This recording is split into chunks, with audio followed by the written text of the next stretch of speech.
زبان نام کے کیا معنی ہوتے ہیں؟ احمد بلال صاحب، زبان توئے زوئے سے جو ہوتا ہے تو سے وہ تمہیں ملانی. البتہ اگر آپ سے تحریر میں کچھ تسامح ہو گیا ہے تو ذوحان ایک لفظ ہے عربی کا، اور ذوحان کا مطلب ہے کسی چیز سے الگ ہو جانا، کسی چیز سے ہٹ جانا. تو یہ ہے نام. اب اسے آپ نہ رکھیں تو اچھا ہے، کیونکہ اب آپ نے جو لکھا ہے اس کا ترجمہ، کہ اس کا ترجمہ انٹرنیٹ پہ آپ نے دیکھا ہے تو اس کا ترجمہ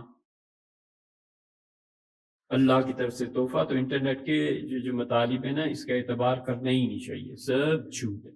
بس اور کوئی کام نہیں نا، وقت بچ گیا ہوگا کسی کے پاس، یا اسے وقت کی قدر نہیں ہوگی تو جو جی چاہ لکھ دیا، کوئی نام ڈال دے، ایسے ہی ہوتا ہے. ہم نے ایک مرتبہ کہا کہ جو اخبارات میں عجیب و غریب کے نام سے چیزیں چھپی ہوئی ہوتی ہیں نا، سب جھوٹ ہوتا ہے.